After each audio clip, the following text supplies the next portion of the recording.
I'm a very big sentimental person, but since this is, we've had our last class and we'll be going to the Comic Strip Wednesday, I'm really glad to have this opportunity to say that really you're a tremendous group of people, more than a class, you're friends, and I really had a great time, and I know you're going to do great.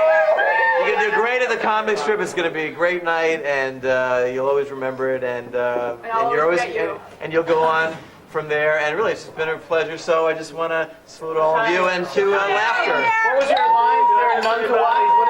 What is your line?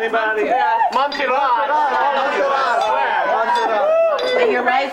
Be like an Italian bread, long and full of dough. How do you know it's funny? Yeah. Just because it's funny to you doesn't mean it's funny. Well, that's the thing. Well, but that really is, though. I mean, if it's funny to you, that's really the criteria. I mean, there's no other way to judge it. I mean, you can only stand up in front of a mirror so much, so you got to get a sense, like, I think this is funny. Then you try it out in front of an audience, and you don't know the first time necessarily either. I mean, you got to give it a chance. I mean, because you can go on in front of two people and they're drunk and they don't laugh, and you can't say, well, I guess it's not funny. Did you ever go through periods of time when you just felt like a loser? Exactly. I think that this particularly doing this kind of work, you could really feel like a loser pretty easily. Because a lot of personal things in comedy. I mean, what makes them so funny is you are a loser, and everybody else is a loser too. So you're like all losers together. You know what I'm saying? I wouldn't use the word. I would never use the word loser ever again. No, but not that you are a loser, but that you feel like one. Well, yeah. Obviously, only performing art where every time you're putting yourself on You're the line. naked up there. It's like, hello, here I am. This is my life. I don't get a lot of actors or people who are doing comedy already. It's generally people who've never done it. A lot of lawyers, accountants, believe it or not, and there's a lot of people who I think may not be going into comedy professionally, but they want to relieve the tedium of their job or their day-to-day life. And those sometimes are the funniest people who may not necessarily be going into it as a career. Why don't you say your name and why you want to be in the class and what comedians you like. Oh, that's a lot of questions. Yeah, we don't have to have all at once. Okay. Can I sit or stand or do a cartwheel? I'm Wendy. Also what you do also. You interrupted my introduction. Oh, I'm sorry. I'm Wendy Stewart Kaplan. I live in Manhattan, and I have a very unusual lifestyle because I have a lot of animals. I've got 3 cats, 2 rabbits, a parrot, and a rodent problem in my apartment now, but I'm sure that'll be over. I'm like an ex-club kid, so that, who hung out with drag queens, and like now I have a baby. Hey, that's like really weird. And, just my place in this world, I don't have like a lot of mother friends. I actually, when I was pregnant, I was, the trainer that I was working with was trying to get people interested in her training program for pregnant women, so she put on a little show and I was a dancing uterus. I tried out for that uterus role, but they said I was You too didn't tall. have the right look. Oh, that's what now I remember. I'm taking this course because I'm hoping that it'll enhance my business. Everyone says it really takes guts to take a course like this, and I have to agree with them because I want to do it. I want to do it because I want to try. And even if I fall and no one laughs at my material and I walk off stage, I can just say that I did it. And for me, that'll be okay because you never know where it'll lead. I did it my way, just like Burger King. The reason I wanted to do this stand-up thing is I'd done it about 5 years ago when I lived in L.A., and it didn't exactly work out, but I figured, I have a pretty short attention span. That was the only criteria I needed to have to be a stand-up comic, so I figured I'd give it another shot before I get too old and actually have to resign myself to doing what it is that I'm doing. So I was working at Saks Fifth Avenue before. I used to buy men's underwear and socks, which people always find fascinating, just because they never conceive of someone actually doing that for a living. I know Scott because I took his stand-up workshop at the New School, and I actually did perform at the comic strip last week. How was it? That was a lot of fun. Really? You liked it? Did you fail the first time around? At the end at the comic strip, they said to me, nice try, but go back to the class. Do not pass go. Do not collect 200. I'm a massage therapist. That's the work that I do. Yeah, really, with that rubs. I've done a lot of performing in the theater. I used to be a stripper, so that was a lot of performance. I had this great inner need to really expose myself, and I felt like stripping and being a stripper was really like the ultimate metaphor for self-exposure. And now what I'm realizing is that that was about a whole other kind of thing. That was easier. Now stand-up comedy. Yeah, now it's about who I am on the inside, not. That's interesting. Well, you have a very interesting background. Lots to talk about. I didn't talk about any of my piercings. That was one little thing. Well, talk about your piercings. No, I don't About want my to know. piercings. Where are they? your pierced? Where are Several they? places. Yes, yes. Pierced. I don't want to know. that once. Let me see. Where are they? If I still had it, I would. I took it out at the Schubert Theater. That is so gross. I don't want to know. Just tell me where. Tell me where you pierced. I have one. Your ear. That's one. What about nipple? What about clitoris? No, it's not good. Where? I have one in my navel, one in my right nipple, and Did it hurt? I used to have one Did in it my hurt? clitoral. Didn't hurt at all. Don't you want to know the answer to Labia this? majora. Let's say labia majora, labia minora, whichever you choose, but don't say the CH. Clitoral hood. You're the one who talks about sperm all the time. Who does? I think we got something here. Go ahead. Go. I work in dresses, evening dresses, and Designing them or yeah, performing them? both. Are you serious? You work in evening dresses? Yes, that was intentional. I didn't recognize you in the men's club. It's, Oh, you're one of those Drag queens. Oh, God. Yeah, I'm juicy. Juicy. Yeah, For comedy, are you going to be doing like comedy in I don't know. an hour? Yeah, I don't know. I should start off by saying that before puberty, which was probably 13, nobody knew if I was a boy or girl. They obviously knew that it was a possibility I'd be gay, more than a possibility. I mean, I was running around the house with dish towels on my head at 2 years old, thinking that they were long hair. 2.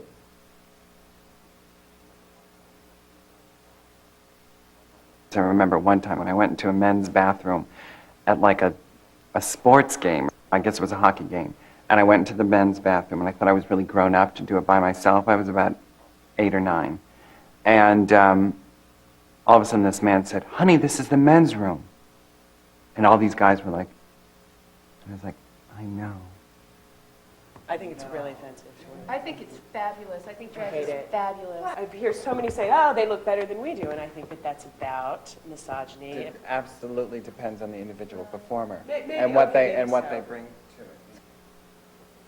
I lead a very, very boring life. I'm married.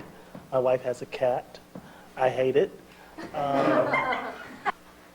So I think just go to the cash machine and be prepared to help with the orphan. Uh-huh. I'll collect it. No, $25 I want from you. $25 I want from you. Well, no, the reason I didn't give you $25 before is because I didn't have $25. But you have it now. Who says I got $25 now? I know you have it. Ma, you got $25? Mom have to take care of herself. Tell her. She don't have anything to do with it. Yes, she does. She doesn't? Any other time she up at it with both feet stomping around. She decided that she was gonna mind her own business. Since when? Since today. Since when? Since today. She decided to mind her own business. Rosa, when did you start minding your business? I married a minister's daughter, and he's Pentecostal, and my favorite thing is I sing in the church choir.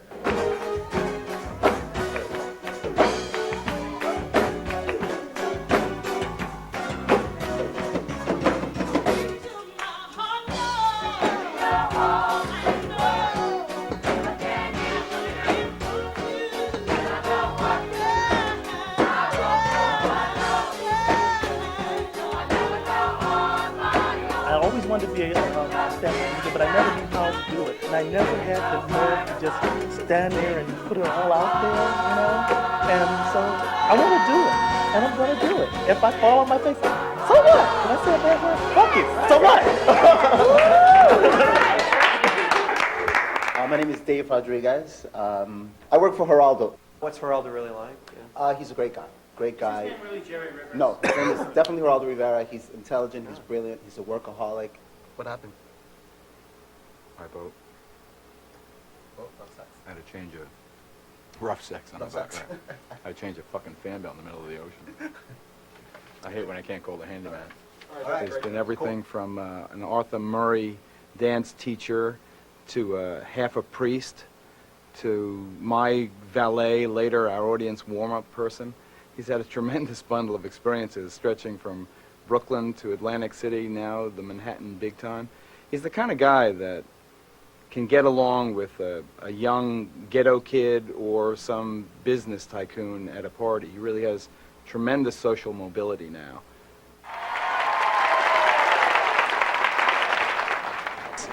We're going to have fun. You're going to have fun. You're right up front. All right, now, if you look up above, you see mics that are hanging off the ceiling. You see the mics? Looks familiar? Like your bedroom? No. No. She's like, oh, this looks familiar. For the ladies, if your boob, like your bra shifts and stuff, wait for the commercial and then put it back in place. All right? We'll have none of that like while we're on the air. All right? Wait, so did you say why you wanted to take this class? I'm sorry. Obviously to book guests on the Geraldo show. I have done like funny things for a long time, and I think this is a great opportunity to expand that. 1, 2, 3, make some noise!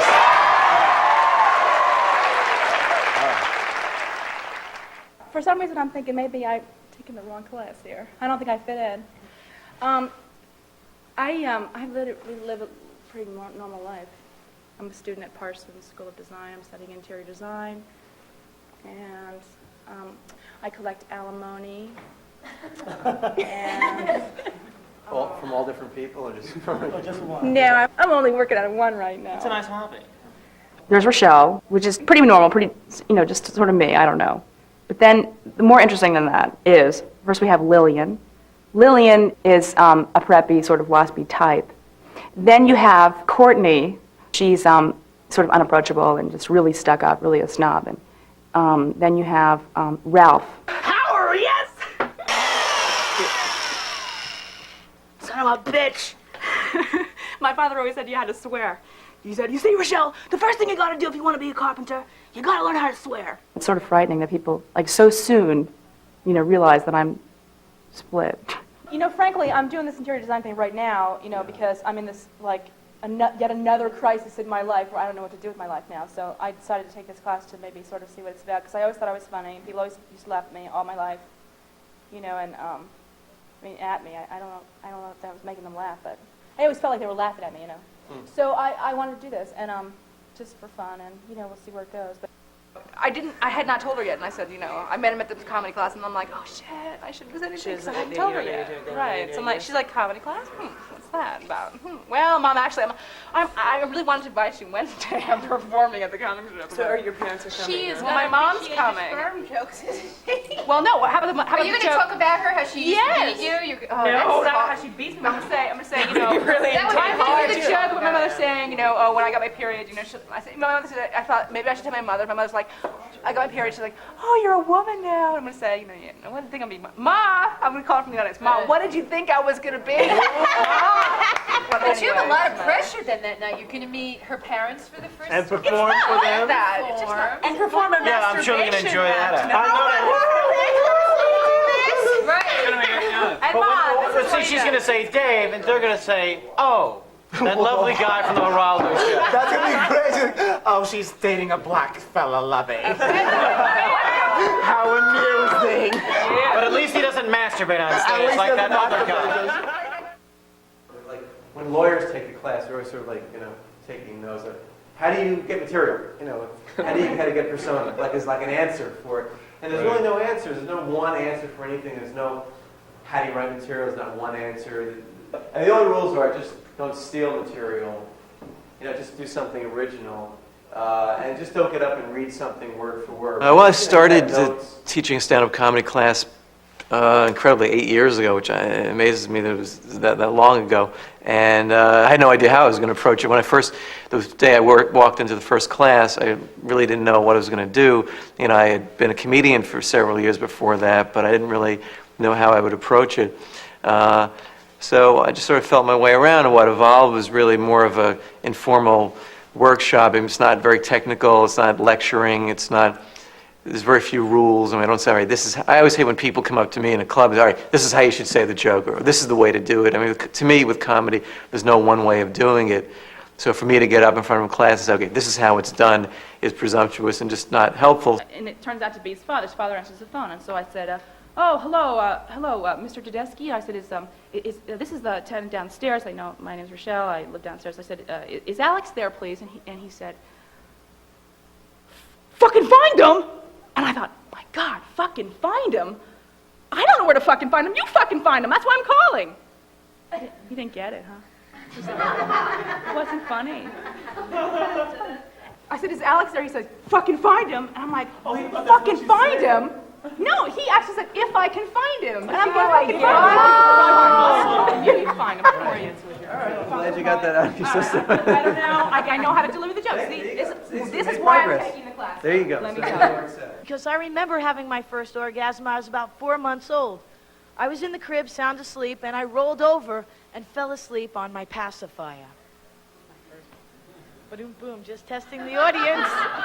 But Pacifier, though, it was something that That's hit me gross. when I 4 months old. That's natural. Babies have orgasms. I'm so excited. I thought it was because, this little man finds me attractive, but I didn't know a little Woody meant better stand back. He's a baby. Burst out laughing, but it's definitely stuff I will remember. A lot of work to do, I know. Sure, yeah. Yeah, somehow I couldn't sink down into the floor, so I'm here. So, hi everybody, I'm Tim Harvin, and here goes. Oh God. Okay, I'm gonna have a moment here. I'm having a moment. That's better now. Do we have our moment? Okay. I'm a little bit relaxed. I'm beginning to breathe. My voice is beginning to come. It's an actor thing. I'm beginning to be normal now, okay? I'm here. Fine. Hi, I'm Tim, and I come from a dysfunctional family. My mother was my father's 7th wife, and he was her 4th husband. She had 5 kids, he had 3. They should have known better than to try to bring those 2 groups together, but somehow they brought them all together, and while they were, let's see, how does it go here? You guys got to forgive me for this. I'm trying to pull it together. Okay, here we go. Okay. I just started working out recently. I figure once you reach a certain age, you need to pull things up because they begin to fall. And in order to defy gravity, you have to pump. And so in pumping, I go to the gym. I go to Jack LaLanne. This is a little plug for Jack LaLanne. And the other morning, I was walking in, and there was Orca mooning me, and that was my Jack LaLanne story. But that's it, guys.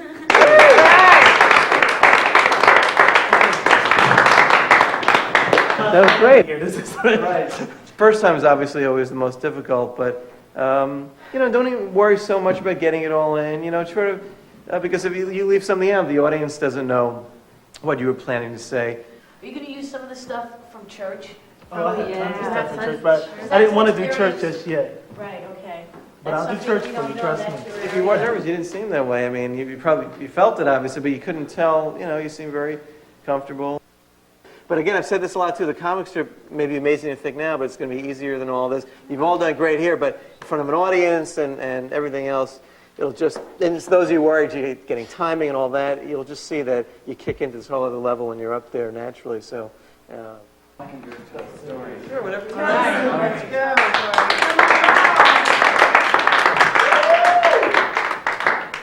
Good evening. Actually, I didn't even know whether to do this as Joel or Juicy. I still don't know. I'm Joel right now. I'm juicy also. Inside of me. Actually, no. Actually, the first time I saw a drag queen perform, she was doing a number, Baby, come and get it while it's hot. And so she was doing that number, and all of a sudden she went like this under her dress, and there was like a third leg on the pantyhose. See what I'm saying? And it was stuffed with something, and she started waving it around. Baby, come and get it while it's hot. Well, I vomited. I absolutely vomited. I could really relate to your story about the penis in the pantyhose because Sounds like a child. because I was a performance artist that I had seen in a club in New York, Shelley Mars, and she comes on dressed like she's wonderful, and she comes on dressed like a Jewish bag lady, and she's doing Borscht Belt comedy in a gay club, and I thought, okay, you know, something different, I'll be open to it. And then all of a sudden she strips down her bikini, and she's got this huge dildo, and I guess it's one of those kind that you just press a thing and things erupt from it or whatever. And like there she was, and I really wasn't ready for it. It was just, and I remember I was thinking, foreplay. right, maybe there was no foreplay, but it's like, it's kind of shocking the first time you see that. Well, it was shocking to me. Right, first time you see that on stage. Well, talk to us about your bisexuality. What intrigues you to like both men and women? I don't want to hear about Shut up, you! Go ahead. homophobe. What intrigues me about it? I don't know, just why not, I guess. I mean, just people turn me on, basically. Well, yeah, you said it, people turn you on. But not that many. It doesn't matter about. No, I mean. Well, how can compete with Sean Cassidy? I mean, really, you know. And he's sort of an androgynous. I think that's kind of why he's so sexy. See, my fantasy in life is to be in a Donny Osmond, Sean Cassidy sandwich. Like, that's the romantic fantasy of my life. I think about it. I think of us all like snuggled up in bed together, you know, over the covers, not naked, just like kissing. Because I can't think about sex with Sean. That's too embarrassing. So anyway, so we're sitting in this bar, and we're sitting there, and I heard them over saying some things, but I'm not going to talk about that because I don't want to, you know, invade Sean's privacy. But he's saying to this woman, the one thing I will say, he's saying to this woman, he's like, Cynthia, you know, Cynthia, you know, that's such a serious name. You really need to, you know, you should call yourself Cindy. That's more playful. I'm just thinking, I'm playful, you know, you need me, I'm playful, I'm spiritual, I'm intelligent, I don't sing as well as you, but it's okay, you know. So anyway, so we sat there, and I couldn't talk to him, and finally it's like 1 o'clock, 2 o'clock, whatever, and my friend is just, she really wants to go. So finally, she coerces me to leave the bar. And I really don't have a punchline. It's really sad. I mean, it kind of ends, you know, like the desperation of my life, you know. And I've been back there waiting for him. I wear good outfits. I planned him, I swear. I tell my friend, let's go to the Sean bar. That's what I call it, the Sean bar. Really, well, it was, I mean, a great way of telling a story. It was really, and we all rooted for you, and I hope something, you know, maybe you could just develop and talk about Donnie a little bit too, but what is it about them or something? How did We only had 5 minutes. Right, I'm curious how it started a little bit too. How did the obsession start? I think it's terrific the way she can tell a story, and I didn't care that it didn't have a punchline. I just found you so engaging up there. I don't care about the Osmonds or the Cassidys or anything, but you have such a great way of telling this story. It was just like this, and it didn't need a punchline, you know? Fuck it! All right, everybody wants to know, you know, I mean, how you put it together, but it's really, again, there's no one answer as far as this is the way to write. I mean, everybody functions differently.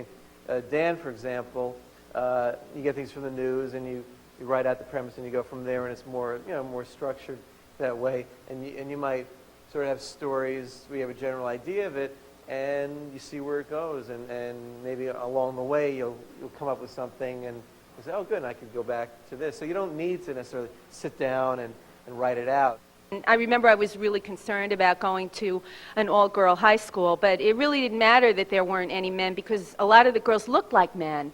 And they had names like Joe, Billy, Tony. And I know you look horrified. I can tell you went to school in the suburbs. You know, like when you were learning lacrosse and cheerleading, those were the kind of games you had in the suburbs, okay? We had, hey, girl, give me your lunch money or I'll cut you. It was like brutal.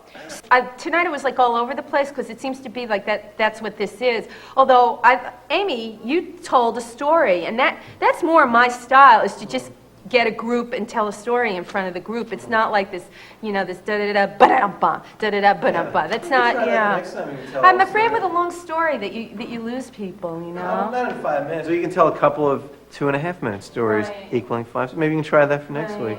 Or 42 yeah, and a maybe half, you can try that the next 17 time. 'Cause I know you have seconds. plenty Yeah, of I things have to- a lot of stories. I have the same problem you do, that they have no punchlines. They Well, go but you nowhere, find but they're things great. along the They're way. amazing. I'm sure they're there without even realizing it. But did you have any dating experiences? No, how could I have any dating experiences? It was all women and. Oh, right. Well, I like that for a second there. I sense the... No, well, just certain things that, for me personally, like that turns me off. Huh? It's homophobic. We did have women that looked like men. I mean, like biker females, that they did look like men. Right. How do you convey that thought? I don't have a problem with that. But now, how would you tell it as a stand-up so that an audience can understand it? I wouldn't. You wouldn't talk about it. Well, no, because I think that from where I'm coming from, I feel like it's fine that women look like men. It's fine that men look like women. I think that's You something wouldn't find it funny then to share with people. No, I think we all need to get over it. Like, if I was going to do that, I would talk about that, and then I would talk about how I really think people need to get over it, because I And all think that sort of people stuff. really do need to But I get think over it. like anything should be open game for comedy as long as it's Right. funny, and as long as you're not doing it in a spiteful way. Something may have women friends who have mustaches. I don't really. It's not. I've seen the pain that they've gone through, and it's just not funny to me anymore. Right. The only thing I'm saying is, like, it's not valid for you, and I Right. respect that. And I but understand I where also you're think coming that people from. need to be able to, like, if that's what you think is funny, that you have to be able to believe in yourself enough. And like at the stage of the game that we're at right now, which is like really starting out, it's like not to be too self-censoring. Do whatever you want to do. It's my choice whether I listen or not. Yeah, if it was something that was going to alienate 99% of every audience, then I would think about it. But obviously, it's something that you. That's what I want to do. I want to alienate 99% of the audience. That's my goal. We got into a car, her car, and she was just like really getting on my nerves, and I had just about enough. So I started to choke her, and yeah, I was choking her. Well, what happened was we needed gas. We pulled into the gas station. I started to choke her, and I was like choking her, and like practically killing her. So the attendant comes up and he goes, "Let it on, let it." I kicked open the door. I said, "Let it, fill her up." I hate blind dates. There's some people who definitely are way off the mark. I think there are ways of guiding people, making them better, but also making them feel good about themselves, without misleading them either. I would never mislead somebody, but I think there's ways of pointing things out in a way that people could still feel good about things. That was great. The only thing I would say is the thing with the gas station, like choking the. I don't know if that might be a little harsh. Maybe you could change it around. Yeah. Wait, and then like You know that Joel Rifkin? He's a funny guy beat too. my woman to stand back. Violence against women is a very Serial serious- comics. No, Kind of a it's serial really comic. serious issue, and it's not. It's. I don't think hear you. That's. There are people who are also beaten up. Right. There are guys who beat up. That's true. Well, that's a whole other. That'll be our next week on Geraldo. Right. So. No, I know it happens. All right, but that was fine. Yeah, so I would maybe just stay with the choke stuff, but the rest of it would be fine. And, the main thing is I want to be honest and I want to help people, but I believe that anybody can be helped to get up there on stage at least once and say some funny things. Okay, how many people are you My friends will be there, my best friend will be there, and my closest, the people that I have been making fun of these last few weeks will be there. Oh, great. So we can meet the No, original. oh, the ones you've been making fun. Oh. So they will be there. No, you work that whole thing like I don't have a date. No. It's like the dorky kind of loser guy. Well, I wouldn't say that part's untrue. Right. But, no, I'm just So kidding. dating, so is dating that? I mean, What is going on? I don't know. I mean, Socially then? Are you dating anybody right now? No. Have you ever dated? when was the last time you had sex? Leave him alone. When did you have? No. It can't be longer than me. A Federal Express cargo plane last week was forced to make an emergency landing when a disgruntled employee on board attacked the crew with a hammer and a spear gun. This kind of gives a new meaning to the slogan when it absolutely, positively has to be there overnight. I think I'll have a lot more sympathy in the future when they miss that 10:30 deadline.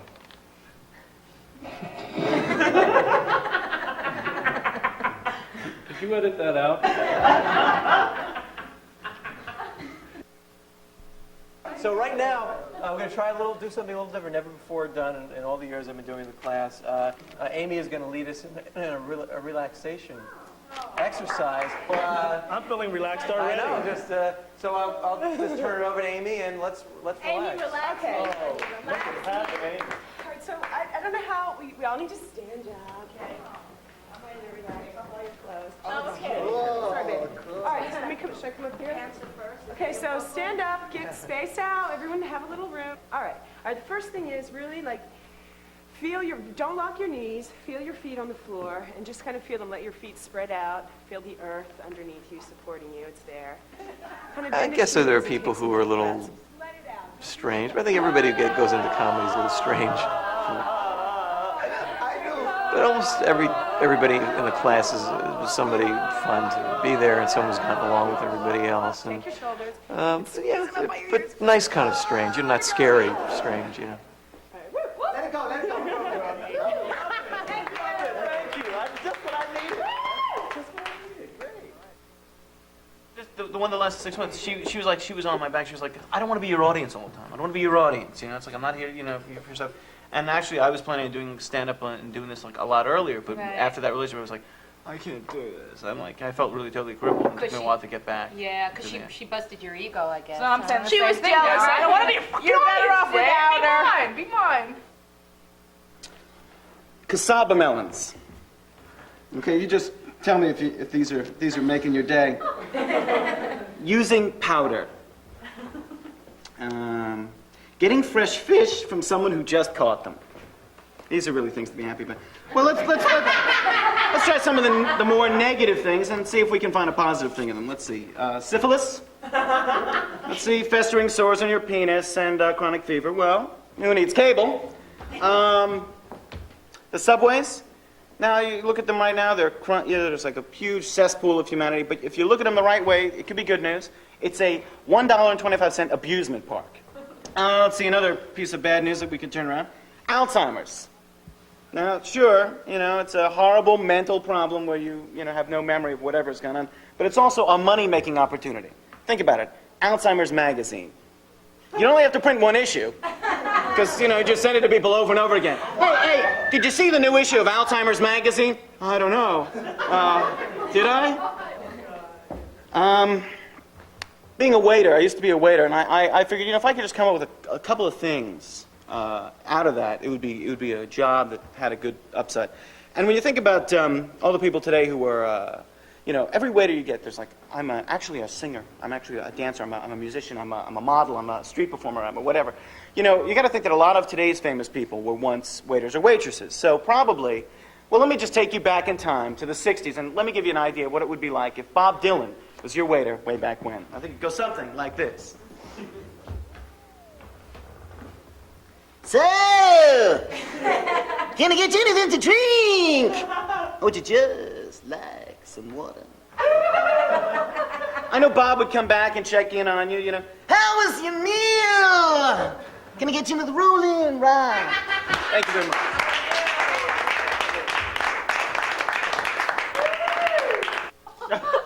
Is anybody here not afraid of performing Wednesday? I'm not. I'm sorry. Honestly, I'm not afraid because nothing can be bad because we're all gonna have our friends there. It's not like these hideous audiences. That's the thing. It's like your friends.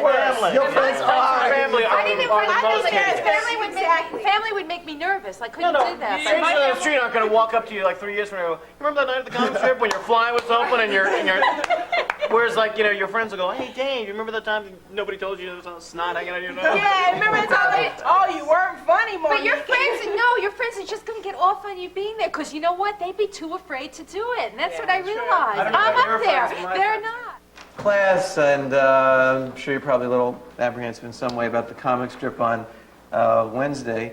So basically, I have a question. Yeah. If we just go dead and we go blank, are you going to bail us out? no, you won't. You Okay. won't. Nothing to worry about. You'll be great. Because I just want to know that you're the safety net. I'll be there. I'm worried about going there and seeing someone else do my act. Has anyone else done my act up there? I don't think there's anybody here who's in danger of having anybody else do your act. I think because you're so unique. So. Unique. All right.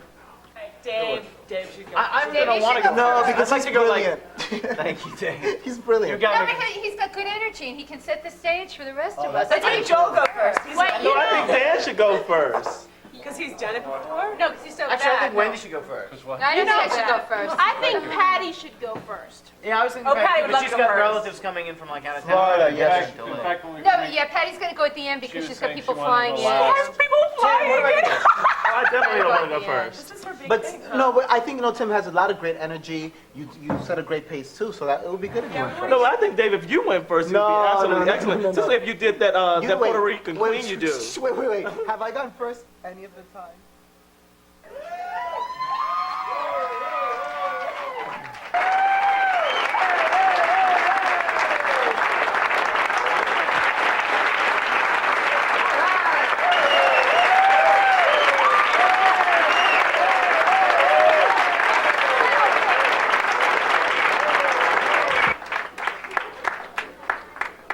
Let me explain to you that there were 5 classes that we all had, and at the end of the classes, everybody gets to perform here at the comic strip tonight. So that's what it's all about. So everybody you've seen tonight, except Dan, who Dan did go through the class once before, and there was a whole cheating thing, and he said he wasn't looking at somebody else's notes, but it was a whole thing. So it's great to have him back, and so Dan had performed here before, but everybody else is making their comedy debut here tonight at the comic strip, and you're here to see it. I think we're ready for Dan. He's a very funny guy. So let's hear right now for Dan Newman.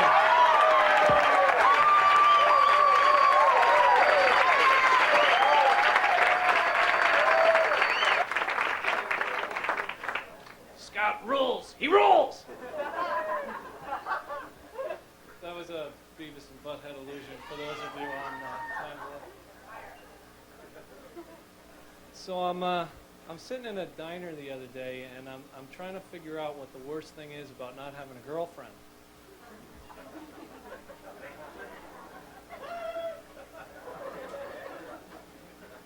Is it watching a couple on a date and thinking, I'm cooler than that guy?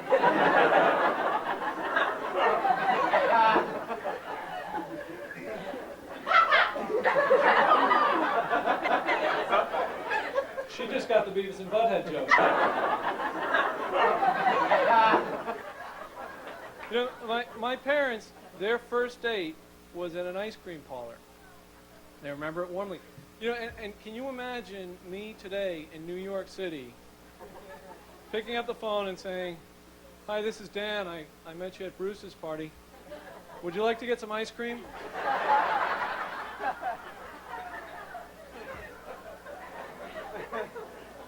She would be on the phone to her friends so fast to say, "I was wrong. Vanilla Ice is not the world's biggest loser."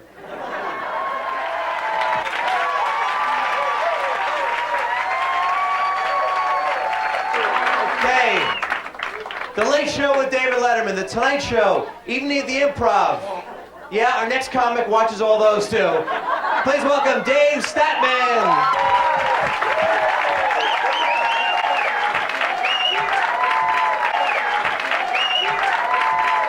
Scott Blakely. So welcome to another episode of Free Floating Anxiety. I'll be your host, Dave Statman. Anyway, I mean, who needs all the pressures and hassles of dating anyway? I mean, what I think we're all waiting for is virtual reality. Because virtual reality will enable us to get into the virtual pants of all the people who wouldn't give us a virtual time of day when we were going to actual high school. And I'm waiting for virtual reality to make my ultimate fantasy come true, because that's the chance to fuck myself. Because nobody knows what I like better than me. I think that would go something like this. Hit the music!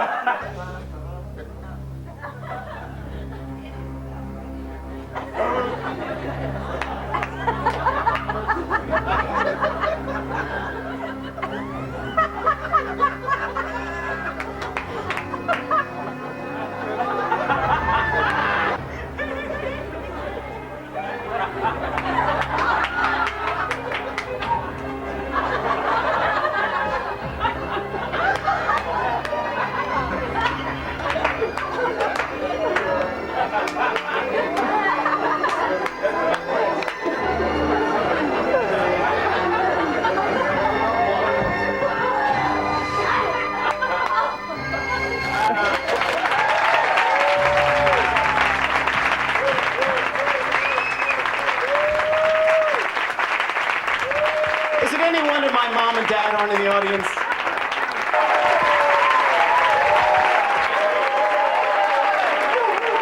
Now, I'm not going to hold you because Mother Whoopie-Doo will take care of the rest of that.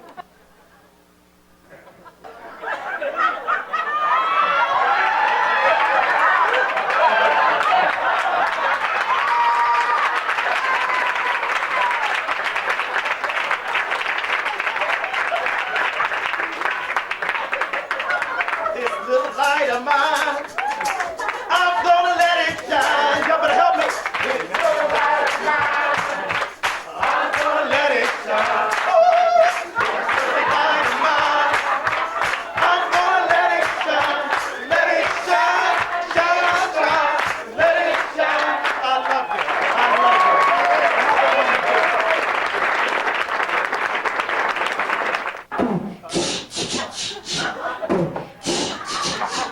I'm eating for two now, as you can see, and I can't get enough of that KFC. I'm craving foods I never used to eat. When I go to look down, I can't see my feet. I went to the doctor to see where I was at. He said, Lily, my Latifah, you're way too fat. I'll tell you a little secret, though, it ain't no sin. The doctor told me I'll be having twins. Word.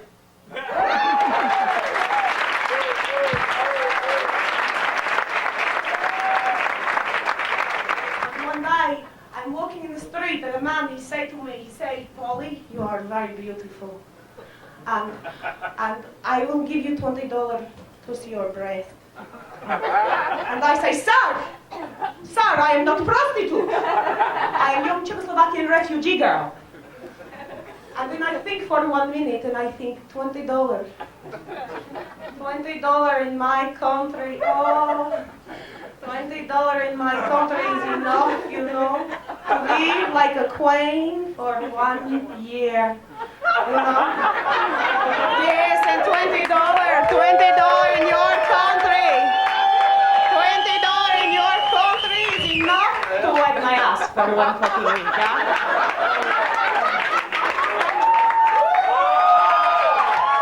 Right, tonight we're going to do this street, back in Street. Amy Jolson. We're not homophobic. Unlike that St. Patrick's Day committee, we're not homophobic. Now tell me if I'm fucked up. Here you have the St. Patrick's Day parade, all right? It's a parade about a guy named Patrick that everybody calls Patty, okay? It is the biggest cross-dressing event in New York City, and they don't want gays to march. Am I the fucked up one? I don't get it. You know, I was thinking to myself, I said, you know what? Latinos are not homophobic. Latinos are not homophobic. We don't care, fuck it. We let our gays march, and we're proud of them. You know why? Those boys fly higher than the floats of the fucking Thanksgiving Day parade. All right? We don't care, you know? And if you haven't had the privilege of seeing a gay at a Latino Day parade, it goes something like this.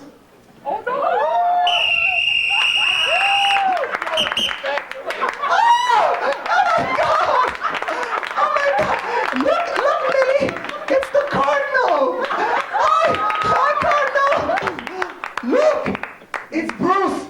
Bruce, yes, you, Bruce! Yes, look! Bruce with the poke in the... Oh, I see. You don't know me because we're your friends tonight, right, Bruce? Oh, I see what this is all about. How about now? Do you recognize me now?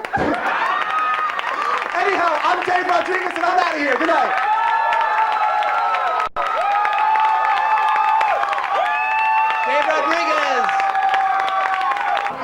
You know, I have a great boyfriend now. I met him in the class. So much for virtual reality. No, how did you know? Actually, it's true. And it's sort of a scary thing. I'm up against this virtual reality masturbation thing. I'm just not sure if I'll be, you know, good enough to.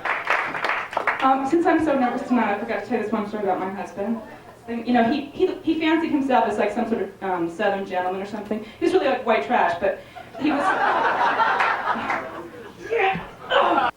So he was always trying to, you know, like climb the social ladder. So we used to have to go to these benefits all the time. You know, he was wearing these long dresses and stuff.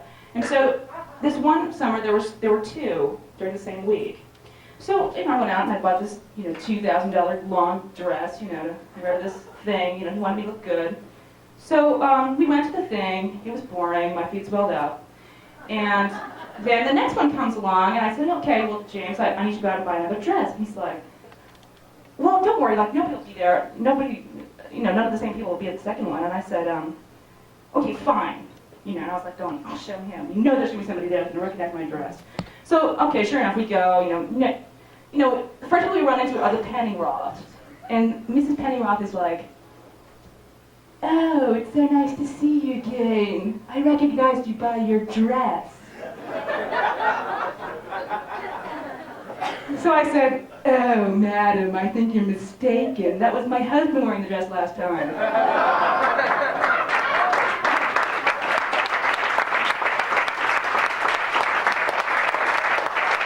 I like Sigmund Freud. He's one of my favorites. Sigmund Freud says that all little girls go through what they call penis envy.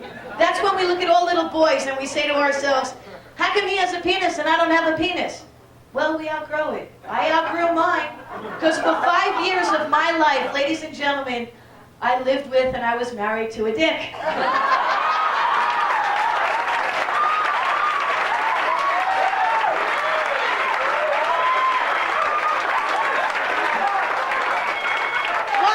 Sigmund Freud, let me go one step further. Sigmund Freud says that all women, we experience our first orgasm at roughly about 12 or 13 years old. That's not true. I remember, I was 4 months old when I had my first orgasm. I was in my crib, and what happened was I rolled over and I fell asleep on my pacifier. I am in sales now, ladies and gentlemen. I travel a lot, and I never leave home without it.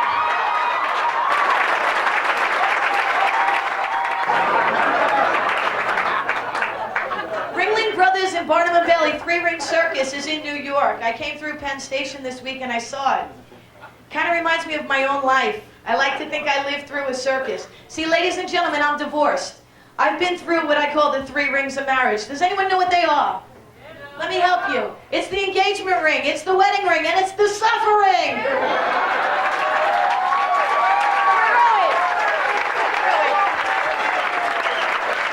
I just want to leave you with one thought. Someone told me something a long time ago. If you can laugh every day, you're going to have that many more days that you can laugh. Patty Maisel, thank you.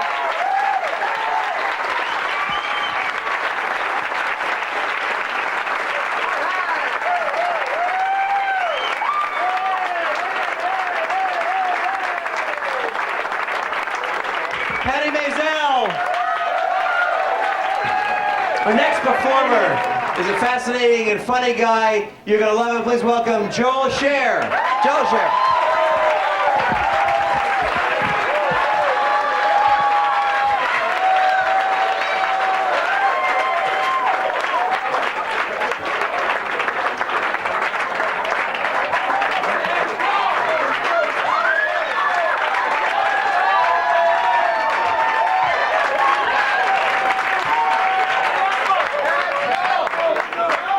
When I was in kindergarten, I went to school with a bottle of pink nail polish. And I painted my nails throughout the day. About 5 coats. And I would go up to the girls in the class and say, do you like my nail color?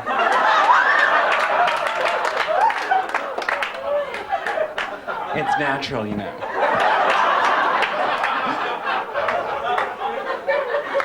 Towards the end of the day, we were at storytelling time. And I thought it was a perfect opportunity for a 6th coat. And I was painting my nails, and Miss Brown said, Joel, what do you have there? And I reluctantly walked up and gave her the bottle of nail polish. to one of the boys in the class, a tough boy.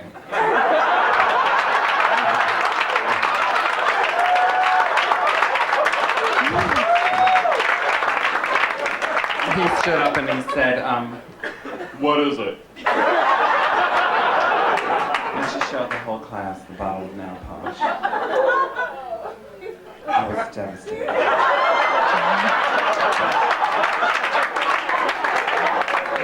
I realized right then and there that that color pink was ghastly.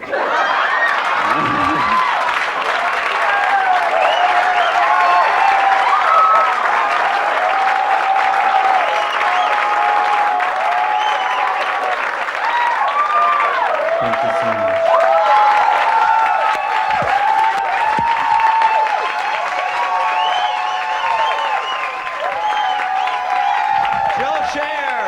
Joe Scher.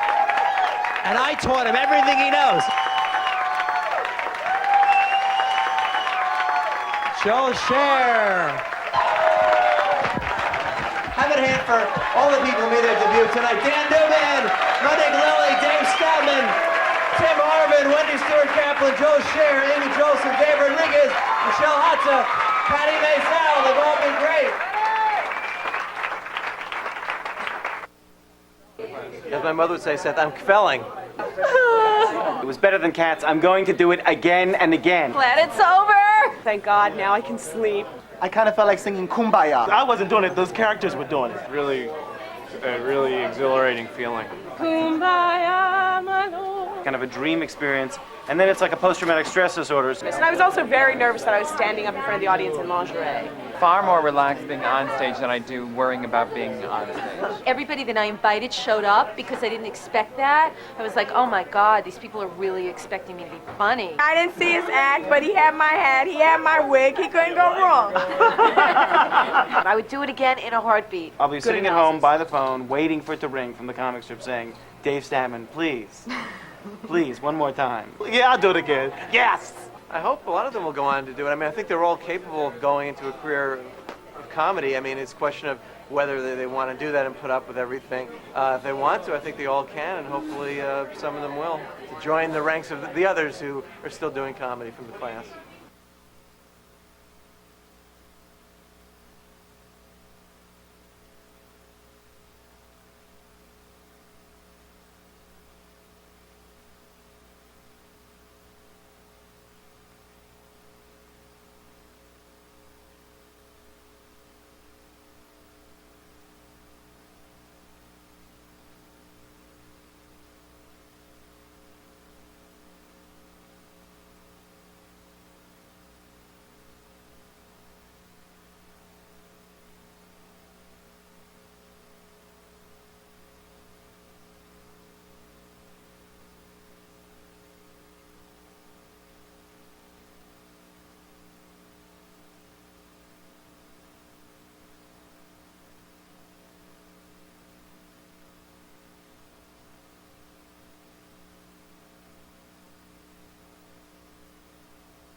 da da da da da da da da da da da da